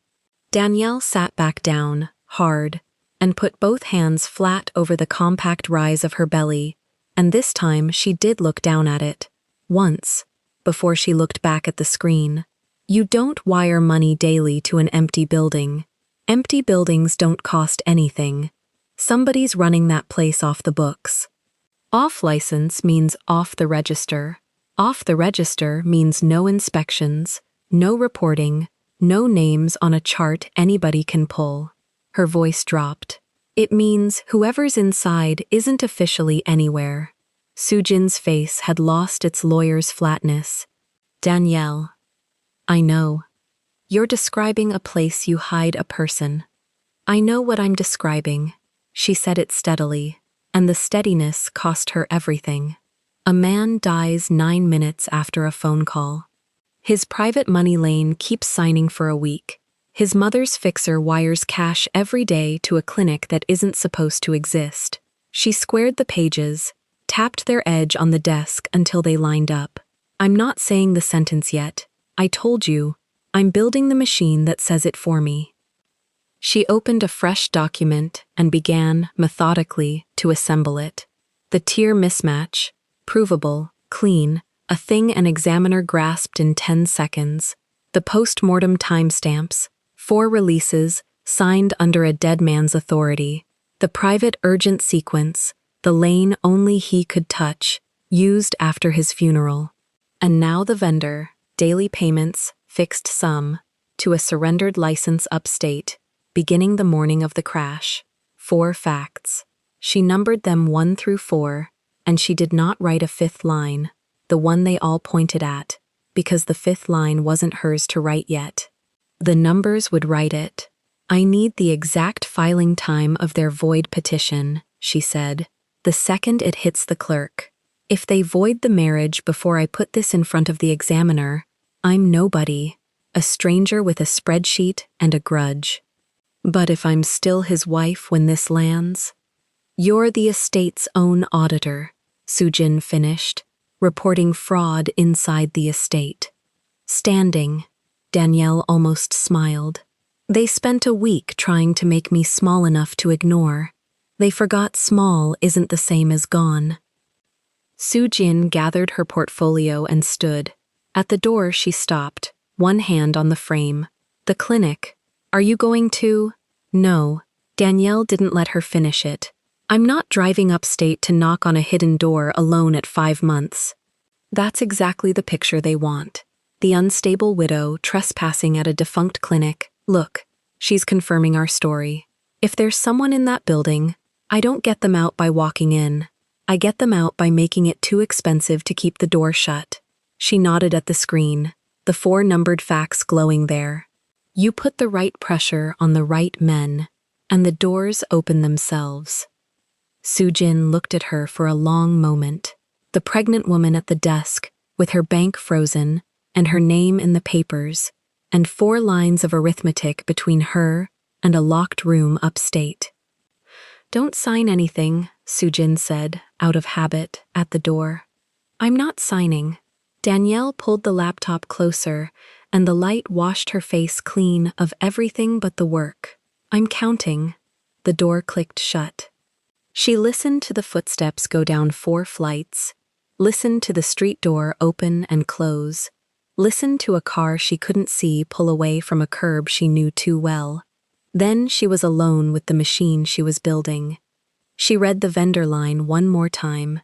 Daily, fixed. A closed clinic that kept a meter running since the morning her husband died 9 minutes after telling her he loved her, in 3 butchered Korean words. She thought about a closed casket she was never allowed to open. She thought about a body someone was paying, by the day, to keep. She reached for the pen, drew a 5th clock on the torn sheet next to the other 4, and left the face of it blank. No hands, no number, just a circle waiting for a time she didn't have yet. Then she went back to the transfer log, back to the private sequence, and started tracing the daily payments backward through the shells, 1 layer at a time, following the money to the door it opened, because the money always opened the door, and she was the one person left standing who could read exactly which door it was. Somewhere upstate, a light was on in a building the state said was dark. She couldn't see it, but she could see what it cost, to the dollar, every day, and she wrote that number down, and she underlined it, and she kept counting. The phone lit up at 5:52 in the morning, and it was Soo-jin, and she did not say hello. She said, "Don't open anything before I get there." Then the line went dead in Danielle's hand, and the desk lamp was still on from the night, and the fifth clock she'd drawn, the blank one, no hands, was staring up at her from the torn paper, like it already knew something she didn't. Danielle opened the browser anyway. She was a woman who read for a living. You do not tell a woman like that not to look. She typed her own name into the search bar with 2 fingers, slow, the way she'd slid the marriage license out of the envelope 4 days ago, and she hit enter, and the screen filled. Her face was the first thing, grainy, pulled long by a lens, her mouth half open at the top of a wet cemetery drive, 2 men in suits holding her arms. Under it, a headline in a font built for outrage. Under that, another. Under that, 40 more. She scrolled. The pictures weren't from the funeral only. That was the part that stopped her hand. Someone had built a whole life out of frames she never posed for. Her walking into a bank 3 months ago. Her at the airport in March, badge lanyard around her neck. The same trip that started the Baco audit. Her and Min Jae. A low shot from across a restaurant. His hand over hers on a white tablecloth. His face turned enough that the tiger at his neck showed. That photo did not exist. She had never let that photo exist. They had eaten in back rooms and cars and her own kitchen for 3 months precisely, so that photo would never exist. Someone made it exist. The caption said, the 2 of them had been seen together for a year. A year. The math was wrong, and the math was the point. A year meant planning, and planning meant the story they were about to tell. Danielle read the story. It ran under a byline she didn't know, on a site she did know, the kind that finance people actually read on the train. The headline, "The Widow Who Wasn't," inside the $4 million Baco estate scam, and the body, clean, sourced, quotes from a person familiar with the family's internal review, laid it out like a closed case. Kang Min-jae, heir, had a problem. The merger vote was coming, and his own numbers wouldn't survive an audit. So, the story said, he and a woman he'd been running with for a year cooked up an exit, hire an auditor, marry the auditor, move $4 million out through the auditor's credentials, into shells only the 2 of them could see. Then stage a crash. Bury an empty ceremony. Let the grieving pregnant widow surface at exactly the right moment, papers in hand, so that when the money was gone, the family would look like villains for doubting her. Fake the death, loot the fund, split it. Danielle sat very still, and her hand went to the underside of her belly, and the baby didn't move, and she was grateful because she needed everything in the room to be quiet so she could hear how good it was. Because it was good. That was the thing. She had spent 4 days building a dossier that proved the death was staged, the post-mortem approvals, the private urgent file sequence, the shutdown clinic billing daily since the crash. Every number she had that screamed he's alive, Do-yeon had just handed to the world with the sign flipped. Yes, the death was staged. Yes, the money moved after the crash. Yes, his private sequence signed it. All true. And in Do-yeon's version, every one of those truths meant Danielle did it with him. He hadn't buried her evidence. He'd published it. She understood, sitting there with the lamp hot on the side of her face, that she'd been racing to reach a finish line. The other man had already moved behind her. The door buzzer went. She let Soo-jin up. Soo-jin came in with wet shoulders and no portfolio for once, just a phone in her fist, and she looked at Danielle's open laptop and stopped in the middle of the room. You read it. I read all of it. Then you know it's not the article. Soo-jin turned her phone around. The article is the soft version. On the screen was an email. Official header. The licensing board. The same board that had put her 2 certifications on interim suspension 4 days ago. Danielle read the subject line, and her stomach went to the floor before her eyes finished the sentence. Permanent revocation. Forensic accreditation. Effective immediately. Not suspension. Not pending review. Gone. They can't, Danielle said. There's a hearing. There's a process. There's 90 days of... There's an emergency provision, Sujin said, low. Public interest. Ongoing federal matter. They used it. The cross-border cert too. That one's still suspended. But the forensic one, the 4 years 2 exams one, that's not coming back with a phone call. That one's gone. The forensic accreditation. The one that made her word mean something in a room full of numbers. The one that let her stand in front of a federal examiner and say, I audited this, and be believed instead of explained. The engine of the whole plan she'd built at this desk. Walk in as the estate's own auditor, report the fraud from the inside, standing intact. They'd pulled the standing out from under her before she reached the door. She'd told Sujin 4 nights ago, if I'm still his wife when the dossier lands, I'm the auditor of my own husband's estate reporting internal fraud. She'd built everything on being the auditor. She was not the auditor anymore.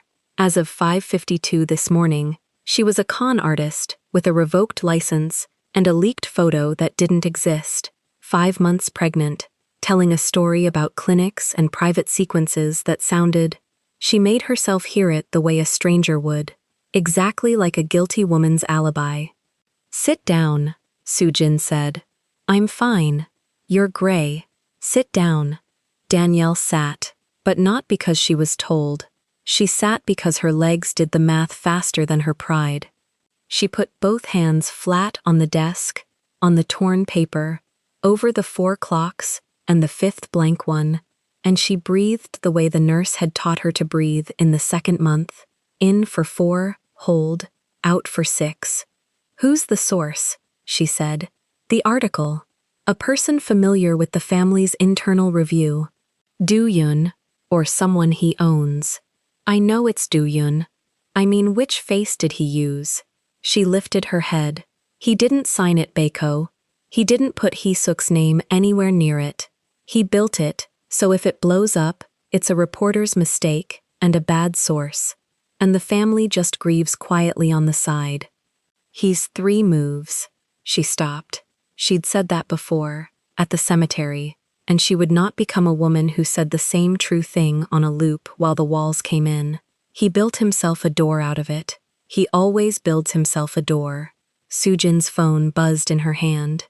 She looked down, her jaw set. What? Danielle said. It's escalating. 2 more outlets picked it up in the last 20 minutes and... Sujin turned the phone again, slower this time, like she wished she didn't have to. There's a filing. The header was a family court, the county where the Kang estate sat, and the words, when Danielle made herself read them, were the ones Hee-suk had promised on the 4th flight of these very stairs 3 days ago, standing in her kitchen, not out of breath.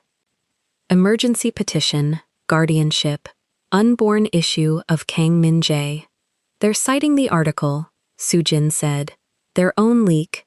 They put the story in a newspaper this morning, and they're using the newspaper as evidence this afternoon.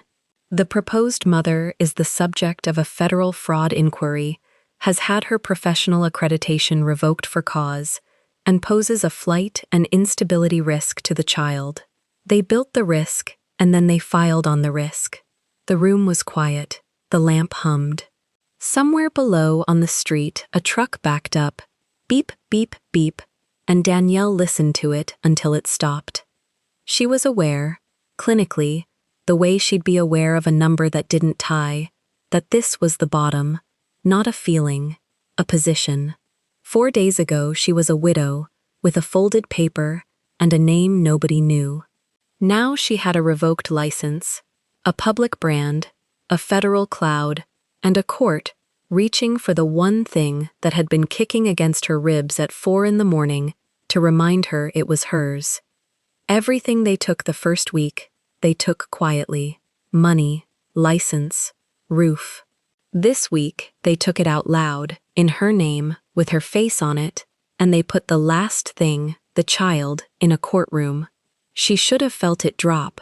Some part of her stood back and waited for the fall, the wail, the hand to the mouth. It didn't come. What came instead was cold, and it was useful. She pulled the torn paper toward her. She uncapped the pen. "Danielle," Sujin said, "I need you to hear me before you do whatever you're about to do. Right now, tonight, you cannot fight the fraud story. You understand? Every fact you have proves it. Every number. If you walk into any room and say the death was staged, you are the first witness for their case, not yours. Do you hear me? The truth is a loaded gun, and it's pointed at you. I hear you. So we don't shoot yet. I'm not going to say the death was staged." Sujin stopped.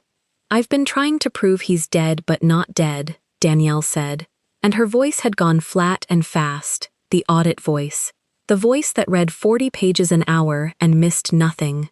"For 4 days I've been building the case that a man in that closed casket is alive in a clinic upstate, and Do-yoon took every brick of it and built the opposite wall, because a staged death that I helped stage looks the same on paper as a staged death I'm the victim of. Same numbers, same sequence, same clinic. The paper can't tell the difference." She underlined the blank clock once, hard enough to tear it. "So I stop arguing about whether the death was staged. Then what's left? Whether he consented." Sujin went still. "Follow it," Danielle said. She was writing now, fast, the pen scratching. "Their story needs Min-jae to be a partner. Willing. In on it. Running it with me for a year. That's the load-bearing wall. Take that out and the whole thing falls. Because if he didn't consent, then someone did this to him, and if someone did this to him, I'm not a co-conspirator, I'm the second victim, and the money that moved on his private sequence after the crash didn't move because he authorized it from a beach somewhere. It moved because whoever's running that clinic upstate has his hand and his codes and his signature and is spending $4 million while he can't say no. You can't prove consent from a spreadsheet. No, Danielle looked up, but I can prove the opposite of consent. A man who plans his own exit doesn't get billed daily by an inpatient facility with a surrendered license. You don't pay a shutdown clinic a fixed rate, weekends and holidays, since the morning of your own crash, if you walked away free. That's not the invoice of a man on a beach. That's the invoice of a man in a bed." She tapped the 4th clock, the vendor one. "Someone is being kept. You don't bill daily to keep a corpse, and you don't bill daily to keep a partner. You bill daily to keep a prisoner." The words sat in the room.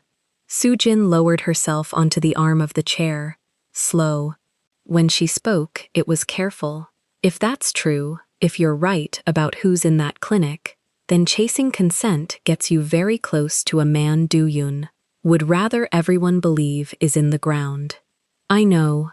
Close enough that you become expensive to have around. I know. Danielle capped the pen. But I'm already expensive. They didn't file for my baby this morning because I was cheap. She turned the laptop so the leaked photo faced Sujin, the one that didn't exist, his hand over hers, the tiger showing. "Do you see what he did here? He needed a picture of us together and there wasn't one.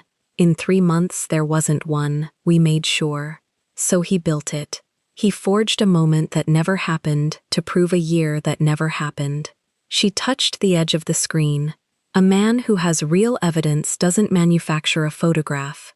He forged this because he doesn't have the truth. He has to build it out of parts.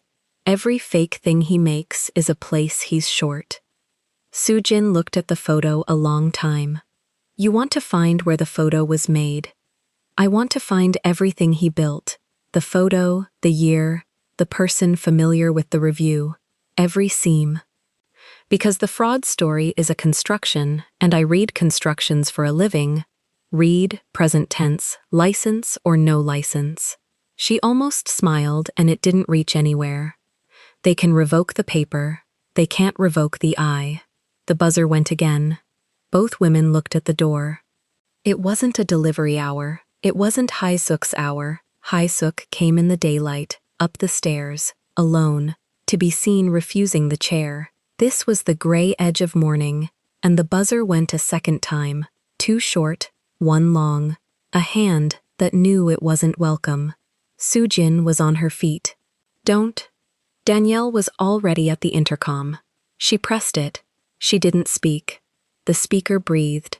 Then a man's voice, flat, older, the kind of flat she had heard exactly once before, 4 days ago, at 6:31 in the morning, telling her a car left the road near the port. "Miss Brooks," the voice said, "not Mrs., not Kang. You've had a difficult week. Mr. Park would like to spare you a longer one." Danielle's hand didn't leave the button. "There's a car downstairs," the voice said. "There's an office. There's a document that ends the custody matter tonight. You sign, the petition withdraws, the accounts open, the story goes quiet by Friday. The child stays with its mother. Everyone goes home." A pause, and the flat voice did something almost gentle, which was worse. "You're a reasonable woman. You count. So count. There is no version of the numbers where you win the loud way. Come down and win the quiet way." Soo-jin was shaking her head, hard, mouthing don't sign, the same 4 words she'd sent by text in the cemetery, the same 4 Danielle had answered a night ago with, "I'm not signing, I'm counting." Danielle looked at the 4 clocks, and the 5th one, the blank-faced clock, the time she still didn't have. She thought about a man being billed for, daily, in a bed upstate, unable to say no to anything, and about how the flat voice on this speaker had already told her one lie 4 days ago, at 6:31, and here it was again, offering to end things quietly. She pressed the button and she spoke for the first time. "Tell Mr. Park I read the article." Her voice was level. "Tell him it's very good. Tell him the restaurant photo is the mistake." Silence on the line.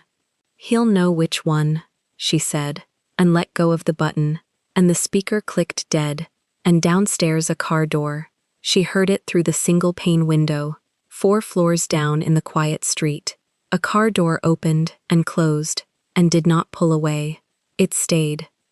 Soo-jin was staring at her. "Why did you tell him that? Why would you tell him you saw the seam?" "Because now he has to move it." Danielle went back to the desk, sat, pulled the laptop close, and started saving every version of the photo to a drive that wasn't in her name. "A man with a door out always uses it. I just told him one of his doors is painted on.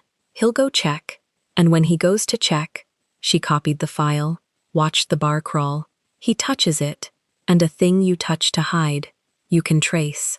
Below, in the street, the car sat with its engine running and did not leave, and the sky over the buildings had gone from black to the color of wet slate, and Danielle Brooks, con artist, unlicensed, 5 months along, wife of a man the whole city had just watched her rob, opened a new file and titled it with a single word and began, line by line, to take the story apart from the inside. The only building she had ever known how to enter. The clinic's back corridor smelled of bleach over something older, and the woman in the teal uniform moved down it fast, low bun bouncing, keys pressed flat in her fist so they would not sing. Lena Morales had swiped through this door for 14 months. She had never once used the badge for anything but the shift she was paid for. Tonight, she was using it to steal a man out of a room that did not exist on any board in the building. Room 4. No name on the door. A folded index card in the plastic slot, and on the card, in someone else's careful hand, a facility code and nothing more. She let herself in. He was on the bed, wrists loose in the padded cuffs they used when a patient was a fall risk, which was the word on his chart, because the chart could not say the true word. Pale clinical clothing, collar open. The black tiger on the left of his neck rode up out of the cloth toward his ear. The one thing about him they had not been able to sedate or forge or file down. "Mr. Kang," she said it near his ear. "The inspection is at 7. Federal. They walk this hall at 7 and they open every door, and if you are in this bed when they do, you are a dead man they keep alive." His eyes came open, slow, then all at once. "How long?" he said. His voice was gravel poured through a drain. Lena worked the first cuff. "Long enough that your wife buried you." His hand, freed, closed on her forearm. Not hard, just enough to make her look at him. "She's alive," Lena said. "She's fighting. She's the only reason anybody upstate is asking questions." She got the second cuff. "Now stand up, before I change my mind about my whole life." He stood. He swayed. He caught the rail and held it and did not fall, and Lena watched a man remember his own legs in real time. 14 months, she had told herself. The man in room 4 was a court matter, a rich family's private business, above her pay and below her right to ask. Then Mr. Park's people had started coming twice a week instead of once, and the daily billing had ticked up, and last night she had heard 2 of them in the medication room use a word that was not a medical word. Cargo.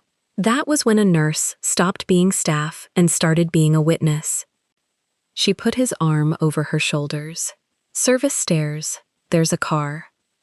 Danielle had not slept, and the 5th clock face was still on the desk, still blank, still with no hands, when Sujin's name lit the phone at 4:41 in the morning. 3 words. It's a parking lot, an address upstate, a time, and then Sujin, breathless in a way Danielle had never once heard from her. "Lena Morales, head nurse. She's got him. She wants you there and no one else. She won't hand him to lawyers. She wants the wife." Danielle was already pulling boots over swollen feet. "You are not driving 2 hours pregnant and alone," Sujin said. "I'm not alone." Danielle zipped the inside pocket, the one with the copy of the certificate. "I'm counting." The drive north emptied the city out of the windshield. Gray gave to black, gave to the first bruise of dawn over hills she did not know. The country code that had called her at 6:31 4 mornings ago, the flat old voice, the accident, the 9 minutes. She understood it now, riding the dark. A man does not get pronounced dead 9 minutes after he laughs on the phone. A man gets processed. She had held that number in her head for 4 days like a stone in a shoe, and the road was walking it out of her at last. The parking lot was cracked asphalt behind a diner that had not opened, would not open for an hour. 1 car, engine off, and standing beside it, a woman in teal with a jacket thrown over the uniform and her arms folded against the cold, and beside her, holding the roof of the car with one hand for balance, a man who was supposed to be in a box in Westchester under white lilies. Danielle stopped the car crooked across 2 spaces and could not make her hand find the door. He turned. Full daylight now, thin and honest. No camera, no toldo, no 40 strangers in black. Just a parking lot going gold at the edges. He was thinner. The clinical clothes hung wrong on him. The tiger was there. The jaw was there. The eyes came up and found her through the glass, and did the thing his eyes did, that private thing she had married. She got out. She crossed the asphalt with one hand under the belly, the way she had crossed the wet lawn to a closed casket, except the lawn had been going down, and this was flat, and this time, the thing at the end of the walk was breathing. Min Jae said her name, just her name, his whole vocabulary reduced to it. She reached him and she put both hands flat on his chest, over the pale cloth, and she felt it. The rise, the fall, the engine of him running. Her knees tried to quit, and his arms came around her, and Lena Morales looked at the sky and gave them the only privacy a parking lot allows. For one breath, maybe two, it was the reunion the whole thing had been driving toward. His hand found the back of her head, her face went into his collar, next to the tiger, and she breathed him in, and he was real, and he was warm, and the 4 days folded up small. Then her hands, still flat on his chest, felt the rise and fall, and something in her went cold from the fingers inward. She stepped back. Danielle. When? She was not crying. Her chin was level. When did they take you? He looked at Lena. He looked back. The morning of the port. They had the road. No. She shook her head, slow. Not when did Do-yun take you.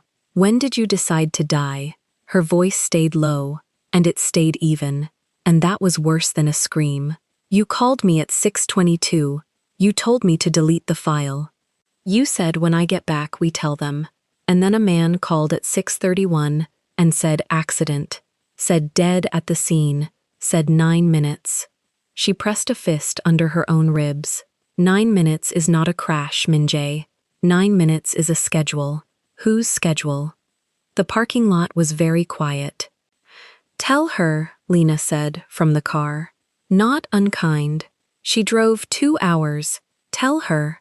Min-jae closed his eyes for a second, and when he opened them, he told it flat, the way you confess. 72 hours.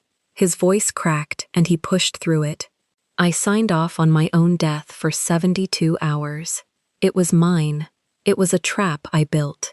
He held up a hand before she could speak. There was a leak inside Baco. Someone was moving custodial money in my private sequence. My urgent file lane. The one you flagged. Only 3 people alive knew that lane existed. I couldn't audit it awake. A dead man doesn't guard his own accounts. So I'd be dead for 3 days. Let the traitor reach for the fund thinking no one was watching the corpse, and catch the hand in the drawer. You went to a port you promised me you wouldn't. Because that's where I'd staged it. That's why I broke the promise. His jaw worked. The car, the report, the coroner, all mine, all rented for 3 days. I was going to walk back in on the 4th. I was going to call you from a phone with no name, and say the word we say, and come home, and we'd tell my mother together, like I promised. That was the sentence. He looked at her, wrecked. On the phone. When I get back, I'm going to marry you in front of all of them. That was the end of it. That was what the door cut off. She had waited 4 days and 5 parts of her life for the end of that sentence. It landed in a parking lot and did not fix a single thing. You let me grieve, she said. I didn't. You built a coffin and you let me stand over it in the rain with your child inside me and beg a stranger to let me see your face. Now her voice climbed, once, and came back down. You gave them the gun, Min-jae. You handed Do-yun a dead man and a private lane and 3 days of nobody watching, and he did not steal from your trap. He kept it. He took your 72 hours and he made them real. Min-jae's face told her he already knew. That he'd known it from a bed in room 4, cuffed, listening to the daily billing tick. Coroner, funeral home, building security, comms, he said. He owned every relay I'd rented. My 3-day death had a switch, and Do-yun took the switch. On the 4th day, I didn't walk out. On the 4th day, the cuffs went on and the billing started, and a man who was supposed to come back to life stayed dead, because the only people who could raise me thought I was in the ground. He looked at the belly, then at her face. I made myself killable, and I handed him the knife. You're right. Say it as many times as you need to. You're right. Lena stepped off the car. You can flay each other in the city. Federal walks that hall in. She checked the functional watch on her wrist. the small crucifix swinging beside it. 90 minutes, and when they find room 4 empty, they will burn every phone they own looking for us. We move now, or we're all 3 of us, a story he gets to write. Danielle looked at the woman in teal who had unlocked a door that could have cost her everything. Why? Danielle said. Why you? Because I heard one of them call a man cargo, Lena said. And I've got a crucifix and a conscience and a nursing license, and I only get to keep 2 of those if I do this. Now get in a car. The vote was in the morning, and the morning came, and it was the board of the Baco group that filled the long glass room, and it was Danielle Brooks who walked in first. Not Min Jae. That had been the fight in the car, and the fight in the safe house, and the fight Soo Jin had settled with a legal pad and 1 sentence. If he walks in alive, it's a mafia stunt and a widow's fantasy. If the numbers walk in first, it's a case. He does not enter until the case is made. He enters as the last exhibit, not the first. So Danielle entered alone, unlicensed, 5 months along, and set a folder on the glass. Do-yoon was already there. Charcoal suit, fountain pen uncapped, the leather gloves folded beside a saucer. He watched her come the way a man watches weather he has already insured against. The proposed mother, he said to the room, is under federal fraud inquiry and has lost her accreditation. I'd ask the board to note that anything I'd ask the board to open the folder, Danielle said. Soo Jin came in behind her, ivory suit, leather portfolio, thin reading glasses already on. She did not look at Do-yoon. She looked at the 12 faces around the glass, and she began to hand them paper. Danielle did not raise her voice once. She let the machine of numbers say the thing she had refused to say out loud for 4 days. 11 approvals, she said. $4 million, 2 custodial accounts. The complaint filed against me says I moved it with my audit credentials. She slid a page. My grant, issued in March through 3 intermediaries, is read-only. Observation tier. I have never in my life held signatory authority over a single Baco account. Someone minted a second credential in my name at a tier I never had. That elevation required a signature. It is not mine. It is in your packet, on page 4. Compare it to the specimen on page 5. A rustle around the glass, a board looking down. 3 of those 11 transfers cleared before the morning of the accident, she said. 1 on the afternoon of the funeral. And 4, she let it sit. 4 cleared after Kang Min-jae was declared dead, 2 days after, 3 days after. 1 of them, the day before yesterday. A dead man's authority, spending on a schedule. She slid the timing page. The second page Do-yoon had waved at a funeral and would not show. And they didn't run in Baco's standard queue. They ran in a private numeric sequence. His urgent file lane. A number a stranger could not know exists. A number known to 3 living people, one of whom is signing custodial releases out of a grave. Do-yoon's pen had stopped moving. Soo Jin laid the succession file open on the glass and read the clause into the record. The vote, the guardianship of any issue of his body, both passing to the head of the family pending legitimacy, and then she laid beside it the marriage license, County of the State of New York, judge's signature, dated 4 months back. Certified this morning against the county original, she said, retrieved from a safe deposit box leased under the holder's own name. The forgery claim has no page behind it. This does. And this, Danielle said, is the vendor Mr. Park attached to his own complaint to make it look audited. She set down the last sheet. 4 medical vendors, 3 name themselves. The 4th is a facility code and an upstate address, no name, billing a flat sum every single day, weekends, holidays, no gaps, starting the morning of the accident. I ran the code against the state registry. She looked, for the first time, straight at Do-yoon. That clinic surrendered its inpatient license 14 months ago. It is closed. You do not bill daily to keep a dead man buried, Mr. Park. You bill daily to keep a live one fed. The door opened. Lena Morales came in first, in teal, and she did not sit. Head nurse, that facility, 14 months, she said to the board. There is a man in room 4, held in restraints under a false chart. I unlocked the door myself 2 nights ago. I will say all of it to the federal inspector who is, I'm told, already upstate finding an empty bed. And then the last exhibit walked in. Min Jae wore his own clothes now, the fitted black, the collar, and the tiger rode his neck into the light, and the 12 faces around the glass made a sound a boardroom is not built to make. He did not perform it. He crossed to the head of the table where his mother sat, silver hair, black pearls, the antique tiger brooch pinned at her throat, and he stopped in front of her and said one thing, quiet, in Korean. Hye-suk's hand went to the cane she did not need. Her eyes, which had ordered a pregnant woman dragged up a hill, moved from her living son to the woman with the folder to the belly and back, and something in the architecture of her face gave. She had said a short sentence in Korean at the funeral, to Do-yoon, that Danielle never caught. She said it again now, out loud, in English, so the record would hold it.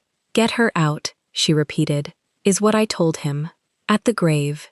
Get her out. Her jaw tightened. He told me she was a thief. He told me the paper was forged.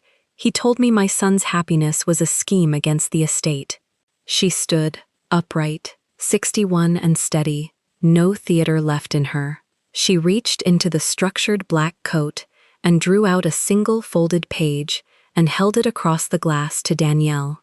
The original, the one thing she had carried to break and had kept instead. I looked at it in the car, Hye-suk said.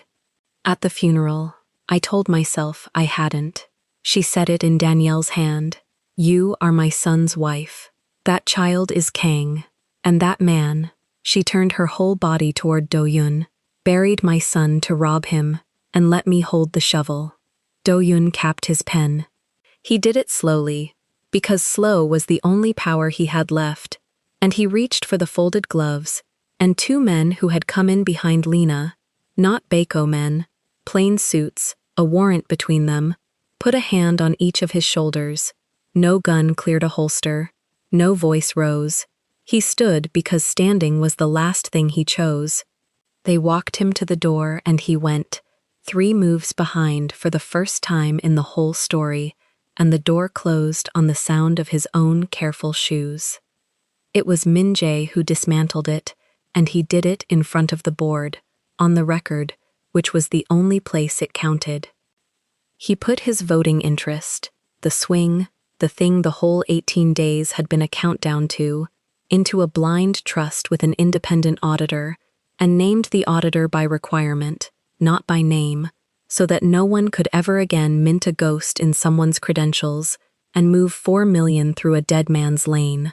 Then he took the succession file Soo-jin had left open on the glass, and the guardianship clause his own family had written when he was 26, the clause that would have handed his child to whoever held the family, and he renounced it. Out loud. Signed. No issue of my body passes to the head of this family, he said. My daughter has a mother. The mother is the head of nothing but her own house, which is the only qualification I care about. He looked down the glass at Danielle, and she is the reason there is anything left of Baeko to vote on. Put that in the minutes. Not the widow, the auditor. She read the grave when the rest of you signed the sympathy card. The merger closed. It was the smallest thing that happened that morning, and the papers led with it anyway. Months moved the way months do. A court date, then a cleared name, then the cross-border certification restored, and the forensic one behind it, then a small office with her own name on the glass, and 3 intermediaries she chose herself, forensic work coming to her now, instead of routed to her through a shell. Danielle Brooks ran her own firm. The first thing she'd hung was not a license. It was the 5th clock face, the blank one, and she'd left it blank on purpose, hands still missing, because sometime you do not get back, and you do not pretend the clock ran. Mina Brooks Kang was born in a room full of light, and then, a week after, in a garden gone green and gold with late sun, in an ivory swaddle and a small lavender outfit, light brown skin and soft black hair, and eyes already shaped like her father's. Min Jae stood at the edge of the lawn. He had learned, in a way a man only learns from a parking lot, not to assume the walk toward someone was his to take. "I'd like to walk you both home," he said. He did not move until he'd said it. "If you'll let me, I'm asking." Danielle looked at him a long moment, the baby against her chest, the garden bright around them, the black tiger just visible at his collar in the sun. "Ask her too," she said, and turned Mina to face him. He crouched in the grass to be level with a week-old face, and he asked, and the baby did the thing babies do, which is nothing and everything, and he laughed his real laugh, the one from the window 4 floors up a lifetime ago. They walked home, he on the outside, near the road, she in the middle, with the child. Nobody dragged anybody anywhere. For the first time in the whole story, the walk was chosen at both ends. If this story moved you, stop for a moment and reflect. Tell me, K-Fam, have you ever grieved someone at a casket, only to learn the truth was hidden from you the whole time? Have you ever poured your gift, your name, your body, into a family that looked at you like an intruder, and when they froze you out, called you a thief, dragged you before the cameras, did you have the numbers, the receipts, the proof to stand your ground? Mark my words, K-Fam, the truth always audits itself in the end. Tell us your experiences and feelings in the comments. We read them all. And if you believe in stories about karma, love, and hidden truths, leave a like, be sure to subscribe to the channel, and click join to become a part of our community and help the channel.